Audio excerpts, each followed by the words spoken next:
welcome to Engineer's Mindset. So in today's video, we are going to be looking at beam deflection using Macaulay's method, and we're going to be considering a simply supported beam carrying 2-point loads and a uniformly distributed load at the center. Now let's consider this question on the board. The question says, figure 1 shows a simply supported beam. Using Macaulay's method, determine the slope and deflection at points C and D in terms of EI. Alright, so the very first thing we do is to determine the support reaction at point A and at point B. So we start by plotting our free body diagram, F, B, D. Okay, so we pull down our beam. So at point A, we have two reactions there. So basically RAY, RAX, because this is a pin support here. At point C, we have a load. Magnitude is 60 kilonewtons. At point B, we also have a load. Is point C. At point D, we also have a load. Magnitude 70 kilonewtons. Okay. At point B, okay, we have a pin support as well. So this is RBY and this is RBX. So this is point B. Now between C and D, we have a uniformly distributed load. Magnitude is 10 kilonewtons per meter. So we have to convert this UDL first to a point load. And to convert a UDL to a point load, simply multiply the intensity of the UDL to the length covered by the UDL. In this case, the uniformly distributed load covers 2.5 meters, right?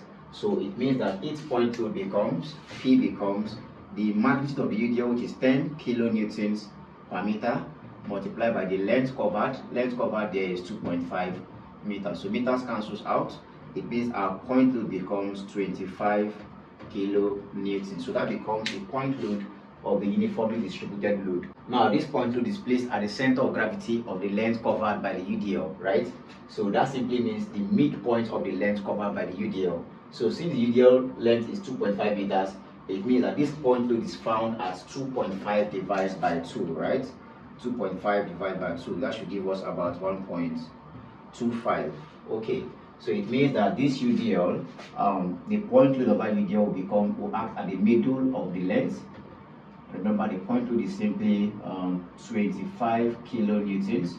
So distance from point C to the point load of the UDL becomes 1.25 meters, and distance from here to this point also is 1.25 meters. So what we are doing this is to be able to find the support reactions at point A and at point B. So let's get down our distance apart. This is 1.5 meters. Okay, and over here we have here to be 3 meters. So this becomes our free body diagram. Now we employ our equilibrium equation. First, summation of horizontal forces, summation f of x equals 0. Let forces that point to the right be positive, forces that point to the left be negative. So if you take a look at this beam, we have just two horizontal forces here, RAX and RBX. Both of them are purely horizontal. This is to the right positive, this is to the left negative. And from equilibrium equation, the summation of these forces is equal to 0. So we simply have RAX to the right positive minus RBX to the left negative, and that's equal to 0. So from here you can simply find that RAX is equal to RBX. So the beam is statically in equilibrium horizontally, right? So you have that. The next equilibrium equation is summation of vertical forces, summation f of y equals 0. You consider vertically upward force to be positive, downward force to be negative, right? Okay, so you start from the beginning of the beam and sum the entire vertical force on the beam, sum them up and equate them to 0. So you always only consider vertically upward force to be positive and then the downward forces to be negative. So we'll start from A. I have RAY pointing upwards, so it's positive. RAY, I have 60 kilonewtons pointing downwards, so it's negative, minus 60. I have 25 kilonewtons pointing downwards, also negative, minus 25. I have 70 kilonewtons pointing downwards, also negative, minus 70, plus I have RBY pointing upwards, so plus by, and the whole of this is equal to 0. So you're going to have ray minus, let's now obtain minus 60 minus 25 minus 70. That simply gives us negative 155 negative 155 kilonewtons plus RBY. This is equal to 0. So from here, you can simply send negative 155 over here. So you have RAY plus RBY to be equal to 155 kilonewtons. You call this equation 1 simply because you have two unknowns in one equation, and that makes it impossible for us to solve. Now we employ the next equilibrium equation, which is actually taking moment about any point of the unknowns. So we have unknowns at point A, we have unknowns at point B. So we can simply take moment about any of these points. So let's consider taking moment about point A. Okay. So our moment equation is simply summation of moment at point A equals 0. We consider clockwise moment to be positive, anti-clockwise moment to be negative. So if you take moment at point A, it means the moment of these two forces at this point becomes 0, because moment is force times distance. And if you're taking moment at point A, there's absolutely no distance between point A and RAY. These two forces, RAY and RAX, these two forces are actually existing at point A, right? So their moment about that point simply becomes 0. So you consider the moment of every other force on the beam about point A. So we take moment of this 60 kilonewtons force about point A. This force is pointing downwards, which means this force will turn in this direction to take moment at point A. And if you check this with our equilibrium direction, we simply said let clockwise moment be positive. So it means that the moment of this force about point A is positive. Total distance it takes this force to get to point A is simply 1.5. So you simply have 60 multiplied by 1.5. That gives us the moment of this force. So also employ the same procedure for the remaining forces, right? So we are going to have 60 times 1.5, it is positive. Similarly, this will also turn about in this direction. But now, total distance it takes this 25 kilonewtons force to take moment at point A becomes 1.25 plus 1.5. And that simply gives us 2.75. So you have plus 25 multiplies 2.75. Next, you take also the moment of this 70 kilonewtons force about point A. It will also turn in this direction. So it's positive, right? It's clockwise. But total distance now becomes what? 2.5, please. 2.5 plus 1.5, right? So that simply gives us 4. Total of 4 meters. So you have plus 70 multiplied by 4. And finally, this force is pointing upwards, which means this force will turn about in this direction to take moment at point A, and this direction is against our direction of positive moment, right? So that means the moment of this force RBY about point A automatically becomes 0, automatically becomes negative, please.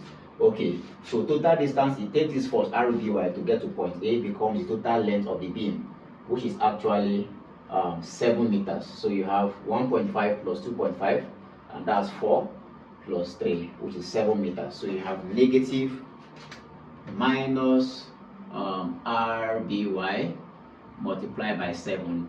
Now the whole of this is equal to 0. So just in case you're wondering what happens to RBX, RBX is actually a horizontal force.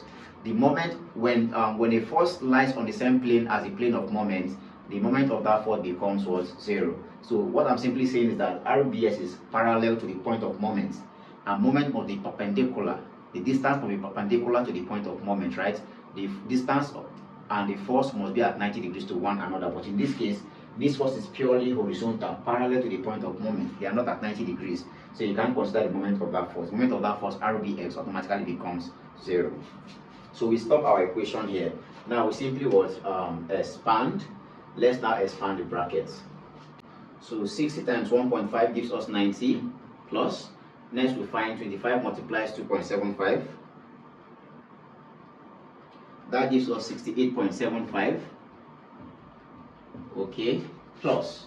Next we find 70 times 4. That gives us 280 minus 7 RBY, and this is equal to 0.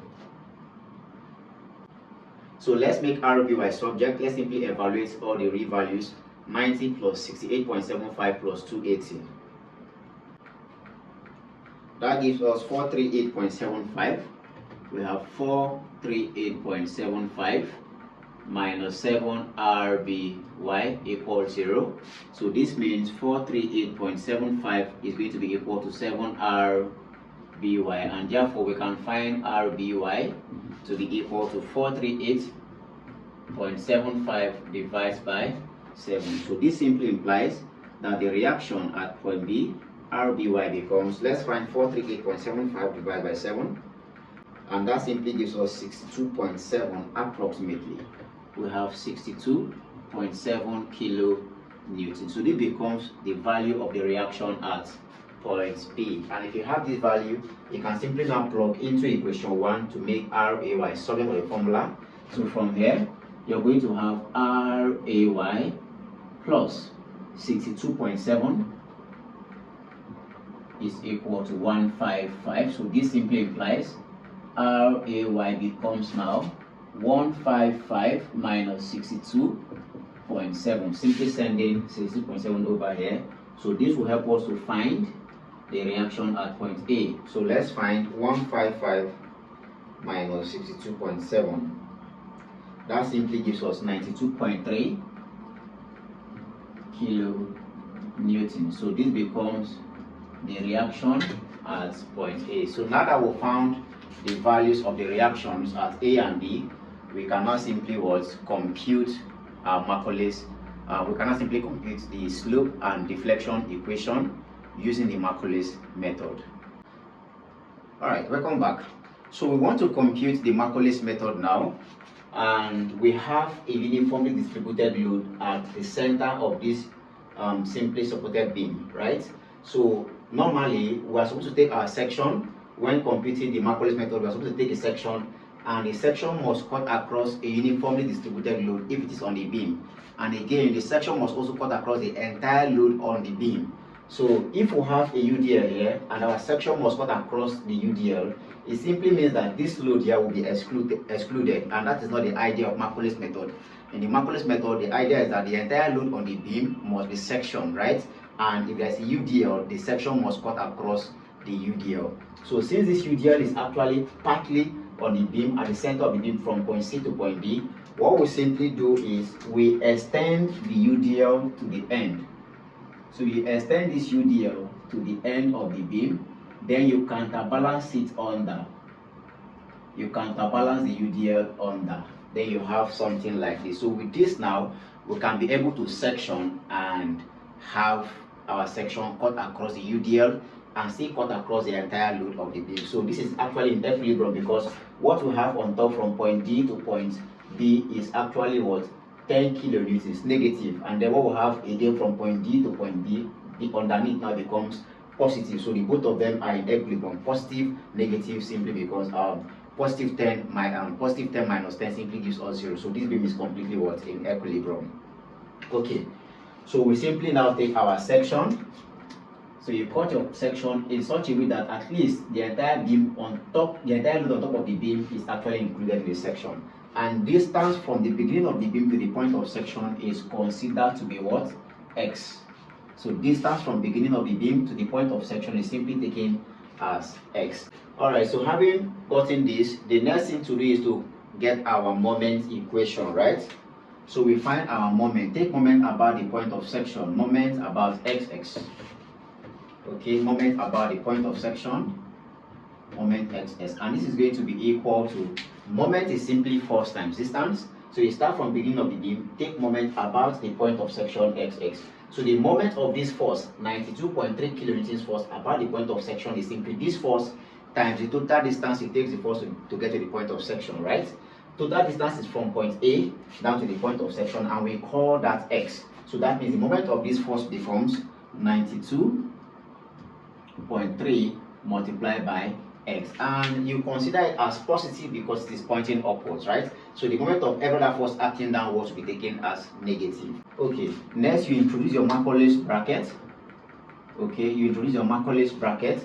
Now you move to point C. At point C you have 60 kilonewtons force acting downwards, so which means the moment of this force about the section becomes what? Negative. total distance it takes this force to get to the point of section is simply from point C to this point, but this distance is unknown because from point A to the point of section is taken as x.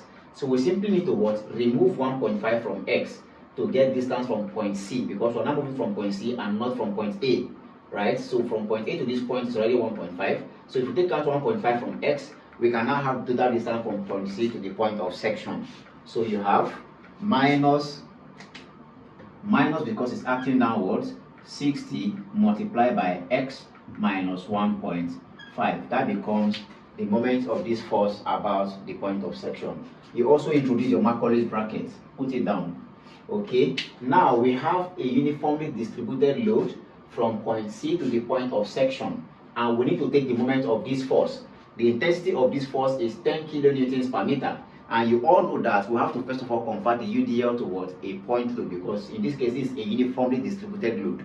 Each value is in kilonewtons per meter. We have to first of all convert it to a point load, right? And to do that, you multiply the UDL by the total length covered. In this case now, total length of this UDL runs from point C once again to the point of section.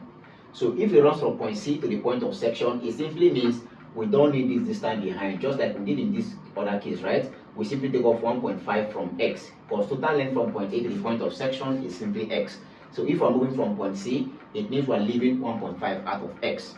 So it means that the point load of that UDL becomes what? Negative, because it's going to be a downward force, 10 times x minus 1.5. Now this is the point load and not the moment. Remember, after converting a uniformly distributed load to a point load, the next thing you do is to what?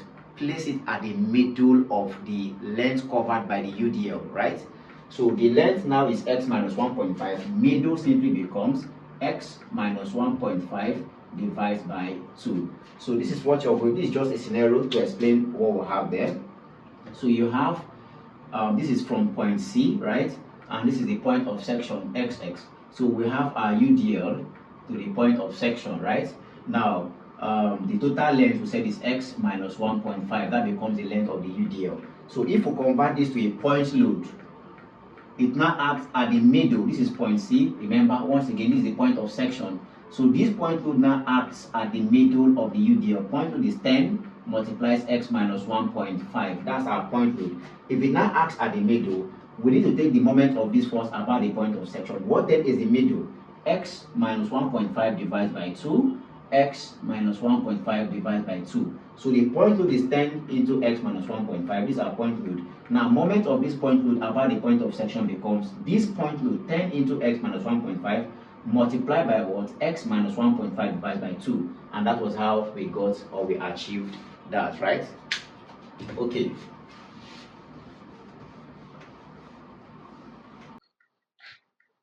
Next, at point D, we have a 70 kilonewtons force acting downward there.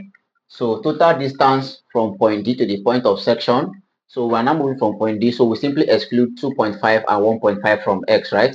So 2.5 plus 1.5 is 4, and therefore distance, it takes this 70 kilonewtons force to get to the point of section becomes x minus 4, right? So once again, you pull down your Macaulay's brackets, then negative, because the force is acting downwards, negative 70. Total distance is x minus 4. This becomes the moment of this force about the point of section. Okay, you introduce again your Macaulay's bracket. Between D to the point of section, we have a uniformly distributed load underneath. Since it's under, it means it's going to have a positive moment, right? So each moment becomes plus, intensity is 10. Now, total distance, it takes this force, again, is from point D to the point of section. Total distance, it takes that UDL, becomes still x minus 4, because you're now I'm talking about from point D to the point of section, right? So it still remains x minus 4. So converting this UDL first to a point load, you have 10 multiplies x minus 4. So this is now the point load of this uniformly distributed load. Now, the 10 is the intensity of the load. It doesn't change, 10 kilonewtons per meter, right? So you have 10 times x minus 4. That simply gives us the point load. But just like we explained earlier, you have to now place this point load at the center of the length covered, right? So center simply becomes what? X minus 4 divided by 2. So that becomes the midpoint of that UDL, and that will take moment about the point of section. So this is now our moment equation. So let's rewrite this equation. So moment about xx is going to be equal to 92.3x, okay, Macaulay's bracket, minus 60 into x minus 1.5, Macaulay's bracket. So let's simply evaluate. Negative 10 divided by 2, that gives us negative 5, into, I have x minus 1.5 squared. So x minus 1.5 multiplies x minus 1.5, that gives us squared. Macaulay's bracket, I have here negative 70 into x minus 4. Put down your Macaulay's bracket. Now, plus 10 divided by 2, that gives us plus 5, into x minus 4 times x minus 4 gives us x minus 4 squared, and you have this. So this is now our moment equation. We simply now employ the elastic equation, you remember, which states EI the squared y all over the x squared is equal to what? Moment about any segment. So we simply equate this equation to this entire moment, right? If you do that, you're going to have EI d squared y all over the x squared to be equal to the whole of this 92.3x minus 60 into x minus 1.5 minus 5 into x minus 1.5 all squared minus 70 into x minus 4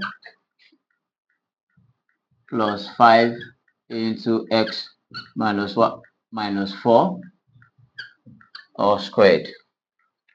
Okay, so to find our slope equation, we simply what? Integrate once. So keep it in mind, the y over the x is actually called the slope.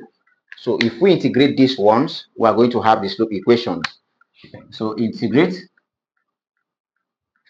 If you do that, you're going to have EI dy all over the x, and this is equal to 92.3x.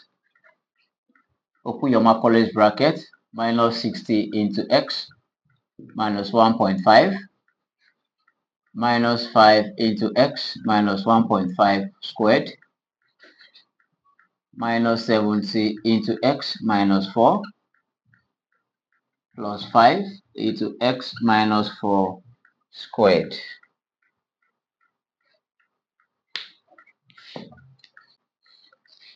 So we put down 92.3. If I integrate x, I'll simply have x squared all over 2 plus. Now, according to Macaulay's theorem, you don't put your constant of integration inside the Macaulay's bracket. You put them outside the Macaulay's bracket. So after this first integral, I will simply introduce my first constant plus C1, which is the first constant of integration. Now open your Macaulay's bracket, minus 60 into. Now, according to Macaulay's theorem, if I want to integrate x minus 1.5 in the bracket, I will simply consider it as what? A single variable. So just like if you want to integrate x, right, you simply say the answer is x squared all over 2. Macaulay simply says if you're integrating x minus 1.5 in a bracket, also consider this as a single variable. So the result becomes, x minus 1.5. So the result simply becomes x minus 1.5 squared all over 2. So you simply consider it as a single variable. So this will give us minus 60 into x minus 1.5 squared divided by 2. Open your Macaulay's bracket. Same thing is applicable here. This is now going to be minus 5 into x minus 1.5. See, this is to the power of 3 to the power of 2. It becomes x minus 1.5 to the power of 3 after integration all over 3. Okay, minus 70 into x minus 4 all squared divided by 2, and finally plus 5 into x minus 4 to the power of 3 divided by 3. Okay, so let's rearrange this equation. You're going to have EI the y over the x to be equal to, so let's simply find 92.3 divided by 2 over here. That gives us 46.15 approximately. 46.15x squared plus c1, open your Macaulay's bracket, negative 60 divided by 2, that's negative 30 into x minus 1.5 to the power of 2. I have here negative 5 over 3 into x minus 1.5 to the power of 3. 70 divided by 2, that's negative 35 into x minus 4 to the power of 2 plus 5 over 3 into x minus 4 to the power of 3. So this equation obtained now is called the slope equation. That's the slope equation. So you can simply apply boundary conditions to be able to find your first constant C1, but I like to proceed to integrate to find our deflection equation. So if we integrate this again, we're now going to have the deflection equation. So I think I can do that here. Let me simply take this off.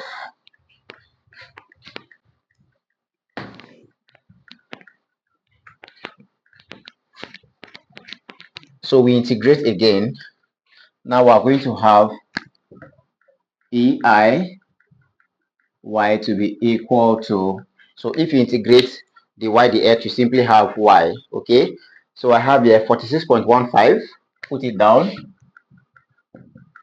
0.15. If I integrate x squared, I will simply have x cubed over 3 plus, I have my first constant. If I integrate a constant, I will simply have c1x plus, append the second constant, c2. Okay,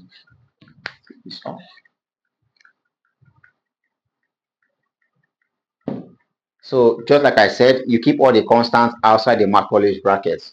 So you introduce your Macaulay's brackets. Next we have there negative 30. So if I integrate x minus 1.5 squared, this will be negative 30 into x minus 1.5. This becomes now to the power of 3 all over 3. So you consider it once again as a single variable. Put down your Macaulay's bracket. You have negative 5 over 3 into x minus 1.5 to the power of 3. So if you integrate x minus 1.5 to the power of 3, you have x minus 1.5 to the power of 4 divided by 4. So negative 5 over 3 into x minus 1.5 to the power of 4 divided by 4. Put down your Macaulay's bracket. The next you have is negative 35. You have negative 35. So let's integrate x minus 4 to the power of 2. That gives us x minus 4 to the power of 3 divided by 3. Put down your Macaulay's bracket. You have plus 5 over 3. If you integrate x minus 4 to the power of 2, to the power of 3, sorry, that gives us x minus 4 to the power of 4 all over 4. Okay. All right. So let's now rearrange. Let's rearrange. Take this off. So EI y is equal to, so let's find 46.15 divided by 3. That gives us approximately 15.4. You have 15.4 x to the power of 3 plus c1x plus c2. Put down your Macaulay's bracket. Negative 30 divided by 3. That's negative 10 into x minus 1.5 to the power of 3. Put this down. Minus 5. 3 times 4 is 12. Divided by 12 into x minus 1.5 to the power of 4. Negative 35 divided by 3.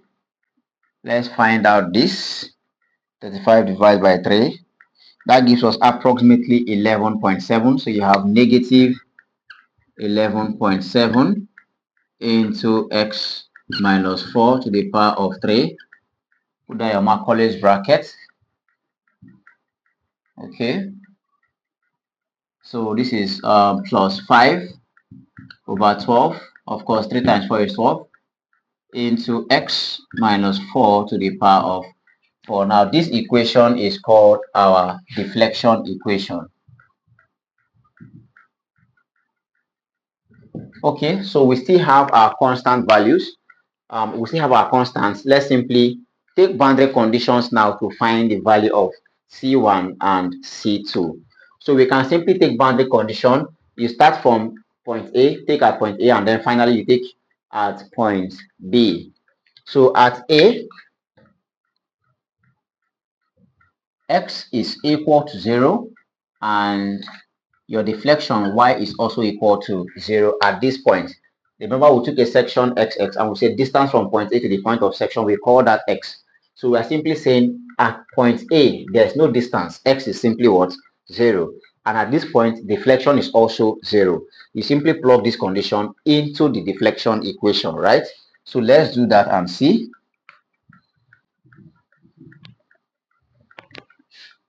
All right, so if we do that, we are going to be having EIY, y is 0, so that becomes 0. Okay, so EIY is simply 0 equal to, now 15.4 times x, x is 0, so that becomes 0, right?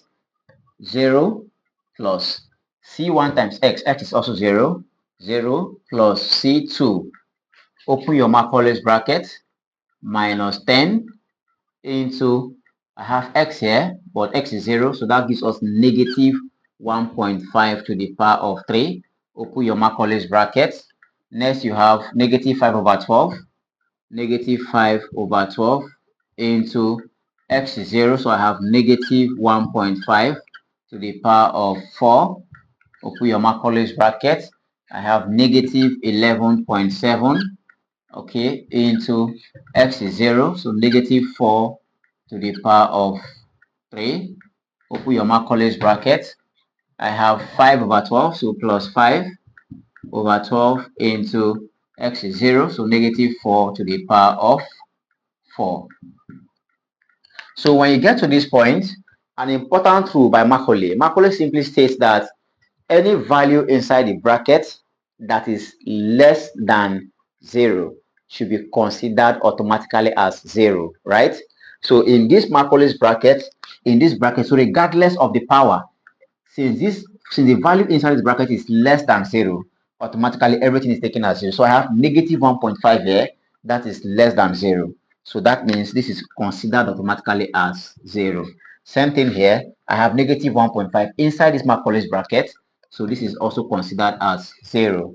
Same thing here, I have negative 4 here, so consider this as, so regardless of the power, so far there's a negative sign inside this bracket, you consider this as 0. That's Macaulay's condition. And if you do that, it simply means that what C2 is equal to 0. So after applying all of this simply implies that our second constant of integration, C2, is considered to be 0. So if you have C2 as 0, you can now fall back and plug into this equation, okay, this second equation here, to get our deflection equation, right? All right, so if C2 is 0, automatically you can simply erase it out here. C2 is 0, so that's off. So we have our deflection equation to be this. So let's simply take this off again.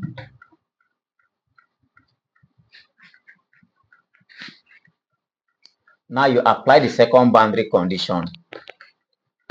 Okay, you apply the second boundary condition.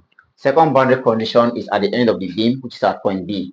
At point B, x becomes total length of the beam, which is 1.5 plus 2.5 plus 3, which gives us 7. So at B, x is equal to 7. At that point also, deflection y is also what? 0. If that's the case, then let's now plug into the same equation. So EI, y is 0. So that means everything here becomes 0. You have 0 equals, I have 15.4x cubed. That's 15.4. X now is 7 to the power of 3. Plus C1, x is 7, so plus C1 into 7. Put down your Macaulay's bracket, minus 10 into x minus 1.5. X is 7 minus 1.5 to the power of 3. Put down your Macaulay's bracket, negative 5 all over 12 into 7 minus 1.5 to the power of 4. Put down your Macaulay's bracket, minus 11.7 into 7 minus 4 to the power of 3. Put this down, plus 5 over 12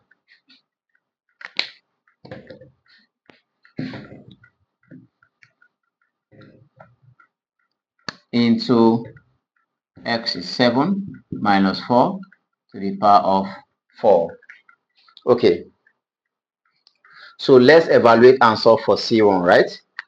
0 is equal to, let's obtain 15.4 multiplies 7 to the power of 3. That gives us 5282.2 plus 7C1. So if you evaluate the bracket here, you have 7 minus 1.5, which gives us 5.5. So the value in this bracket is positive, and the value in this bracket and this bracket as well is positive. Now, the values in the Macaulay's bracket are completely positive, so you can take off this Macaulay's bracket and evaluate usually. So 7 minus 1.5 to the power of 3 multiplied by negative 10. That gives us 1663.75. So I have negative 1663.75 minus, let's now obtain 7 minus 1.5 to the power of 4 multiplies 5 over 12. That gives us approximately negative 381.3. Okay. Next we have minus 7 minus 4 to the power of 3 multiplies 11.7. That gives us 315.9 plus, let's evaluate 7 minus 4 to the power of 4 multiplies 5 over 12. That gives us 33.75. Okay, so let's evaluate everything now so we can obtain the value of our first constant. So 0 is equal to, I'm going to add up all these values. So we have 5282.2 minus 1663.75 minus 381.3 minus 315.9 plus 33.75.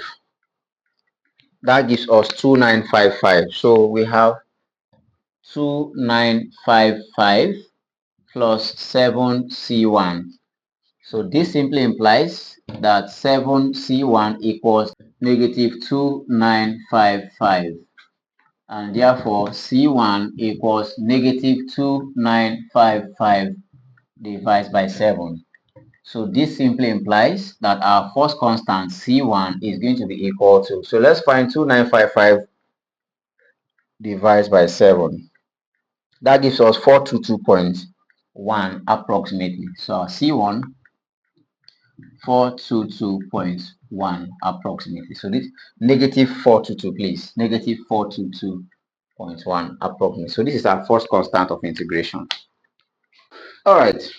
So now that we found the value of C1 to be negative 422.14, let's now plug into the slope equation, into the deflection equation, into this particular equation now, and obtain a proper deflection equation. So we're going to have EIY to be equal to, this is 15.4x to the power of 3. Now we know what C1 is. C1 is negative 422.14. So minus 422.14x. Put there your Macaulay's bracket, minus 10 into x minus 1.5 to the power of 3. Put down your Macaulay's bracket. Minus 5 over 12 into x minus 1.5 to the power of 4. Put down your Macaulay's bracket. Minus 11.7 into x minus 4 to the power of 3. And finally, you have plus 5 over 12 into x minus 4 to the power of 4. So this becomes our proper deflection equation. So let's also impute that into the slope, the value of C1. So the slope equation becomes EI dy over dx to be equal to, we have 46.15 x squared plus C1. C1 again is negative 422.14 x. Okay, put that your Macaulay's bracket, minus 30 into x minus 1.5 to the power of 2.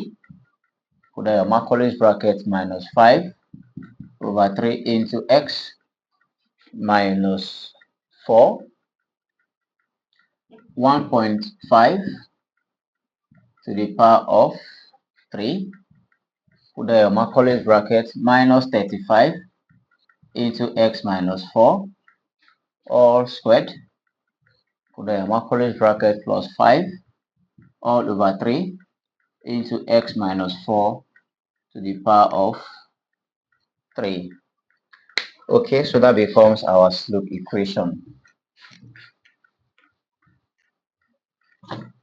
So this is now our slope equation. All right. So having found these two values, the question says we should find the deflection and slope at point C and at point D. So let's start by looking for deflection at point D, at point C. At C, x is equal to the value of x at point C is simply total length from A to C, which is 1.5 meters. At C, x is 1.5 meters, and deflection at that point, y, is simply called y at point C. So you can call that yc. Deflection is called yc, which is deflection at point C. So we simply plug that into the deflection curve, right? Which is this equation here. So we're going to have E I in place of y becomes yc is going to be equal to 15.4 x cubed. I have 15.4 x is 1.5 to the power of 3 minus 422.14 x, which is 1.5. Open your Macaulay's bracket, minus 10 into x. X is 1.5. 1.5 minus 1.5 to the power of 3. Macaulay's bracket, minus 5 over 12 into x minus 1.5. X is 1.5 minus 1.5 to the power of 4. Macaulay's bracket, minus 11.7 into x. X is 1.5 minus 4 to the power of 3 into plus 5 over 12 into x minus 4, which is 1.5 minus 4 to the power of 4. Now, according to Macaulay's bracket, remember, any value inside the bracket that is less than 0 automatically is taken as 0, right? So let's see what we have. We have EIYC to be equal to, so we evaluate 1.5 to the power of 3 multiplies 15.4. That gives us 51.975. 51.975 minus 422.14 times 1.5. That gives us 633.21. Okay, now let's evaluate this bracket. 1.5 minus 1.5, this is 0. Automatically everything here is 0. 1.5 minus 1.5, also 0. Everything here is 0. And again, 1.5 minus 4 is less than 0, right? Since it's less than 0, it means everything here, according to Macaulay's theorem, becomes 0. Same thing here, 1.5 minus 4 is less than 0, so everything here automatically is taken as 0. So with this, we can find deflection at point C. So let's simply evaluate 51.975 minus 633.21. So this simply implies EIYC is going to be equal to, that gives us negative 581.24 approximately. Negative 581.24. And this implies that we can find deflection at point C to be equal to, simply divide both sides by EI. You have negative 581.24 all over EI. So this is the value of the deflection at point C. That's first question answered. Next, we find the value of the slope at point C. Let's take care of. So still at C, x still remains 1.5. In that case now, dy dx, which is our slope, let's call that theta C, which means slope at point C. Okay, so we plug now into the slope equation. We are going to have EI in place of dy dx. We simply use the symbol theta C to be equal to, we have 46.15 x squared. So 46.15 x is 1.5 all squared minus 422.14 x minus 422.14 x is 1.5. Okay, open your Macaulay's brackets. You have minus 30 into x minus 1.5. X is 1.5 minus 1.5 to the power of 2. Open your Macaulay's brackets. You have 5 over 3 x minus 1.5. 5 over 3 minus 5 over 3 into x is 1.5 minus 1.5 to the power of 3.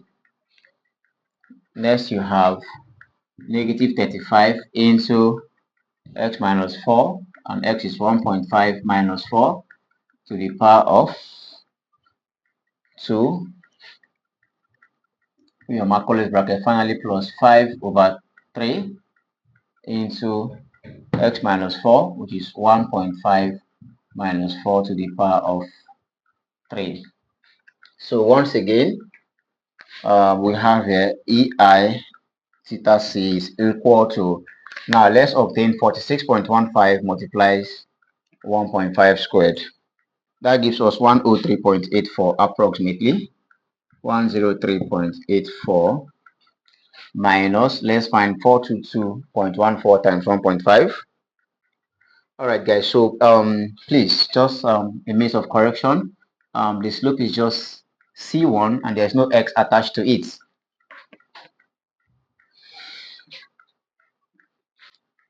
So let's exclude this. Sorry, that was an oversight. So the slope equation just contains C1 without an x. It's supposed to be 422.14 for C1. There's no x attached to the slope equation, so it remains like this. All right, sorry about that. Okay, so minus 422.14. Please make that correction, okay? Now from here, 1.5 minus 1.5 is 0. Automatically everything here is 0. Similarly, everything here is also 0. Here we have 1.5 minus 4. That gives us a value that is less than 0 in the Macaulay's bracket. So you also consider this to be 0. And as well, consider this to be 0. Okay? So this simply implies that EI theta C is going to be equal to, so let's obtain 103.84 minus 422.14. That gives us negative 318.3. We have negative 318.3. So this simply implies that our slope at point C is going to be equal to negative 318 0.3 divided by flexural rigidity EI. So this becomes the value of the slope at point C. So we've gotten deflection at point C and we've gotten the value of slope at point C. Okay. So the next question says find the slope and deflection at point D. So we repeat the same process again. At point D, what's the value of x? X runs from A, is 1.5, this is 4. At point D, x equals 4. So at point D, x is equal to 4 meters. And deflection at that point is called yd. So we simply replace everything into the equation. So this becomes ei yd. Okay. So this is let's just change all the values. 1.5 into 4 is 1.5. Change it to 4. Okay. So you have here. So we're going to be striking this now. So this is going to be 4 minus 1.5. Same thing here. 4 minus 1.5.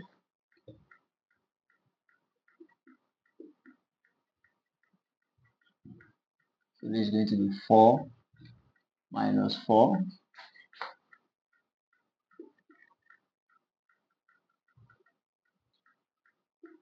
It's going to be 4 minus 4. Okay. Alright, so let's evaluate here now. 15.4 multiplies by 4 to the power of 3. That gives us 985.6 minus, let's find 422.14 multiplies by 4. That gives us 1688.56. 1688.56. So if you look into the Macaulay's bracket, here I have 4 minus 1.5 and that's greater than 0. So let's evaluate that now. 4 minus 1.5, 2.5 to the power of 3, multiplied by negative 10. That gives us 156, negative 156.25. Negative 156.25. And over here, same thing, 4 minus 5 to the power of 4. 4 minus 1.5, sorry, to the power of 4. Multiply by 5 divides by 12. Multiplies 5 over 12. That gives us negative 16.28 approximately. Negative 16.28. Okay. Over here, 4 minus 4, 0. Over here, 4 minus 4 is also 0. So that's off. So let's evaluate everything and see. This simply implies EI YC is going to be equal to, let's evaluate everything now. 985.6 minus 1688.56 minus 156.25 minus 16.28. That gives us negative 875.49. We have negative 875.49. So if you evaluate this, you're going to have YC. Okay. Sorry, YD. This is deflection at point D, please. This is YD. It's corrected there. This is deflection at point D and not YC. YD. So you're going to have YD deflection at point D to be equal to, that gives us negative 875.49 divided by flexural rigidity EI. So that gives us deflection at point D. And in the same vein, we can find the slope at point D. I think I can take off this deflection equation now. Yes, I think I can take this. Okay, let's still basically do what we did earlier. At D, x equals 4. So we call dy dx. Let's call that theta d, and then we'll plug the values into the slope equation. So basically, we are changing 1.5 now into 4, just to save time. So this is going to be 1.5. This is going to be 4. 4 minus 1.5 all squared. This is also going to be 4 minus 1.5 to the power of 3. This is going to be 4 minus 4 all squared. This is also going to be 4 minus 4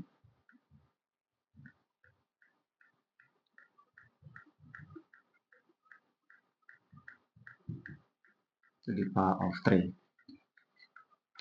So let's evaluate now and see. So we simply find, so this is theta c, please, theta d. So we find 46.15 multiplies 4 squared. That gives us 738.4 minus 422.14 over here 4 minus 1.5, that's 2.5 to the power of 2 multiplies negative 30. That gives us negative 187.5 minus 187.5. Here we have 4 minus 1.5, that's 2.5 to the power of 3, multiplied by negative 5 over 3. That gives us approximately negative 26. Over here, you have 4 minus 4, that's 0, this is off. You also have 4 minus 4, also 0, this is off. So let's evaluate this. This simply implies EI theta D is going to be equal to, let's evaluate the values. 738.4 minus 422.14 minus 187.5 minus 26. That gives us 102.76. 102.76. So this simply implies that the slope at point D is going to be equal to 102.76 divided by EI, and that gives us the answer to those questions. Alright guys, so that's how to employ Macaulay's method to solve the deflection of simply supported beam carrying 2-point loads and a uniformly distributed load at the middle of the beam. I will see you in the next video. Thanks.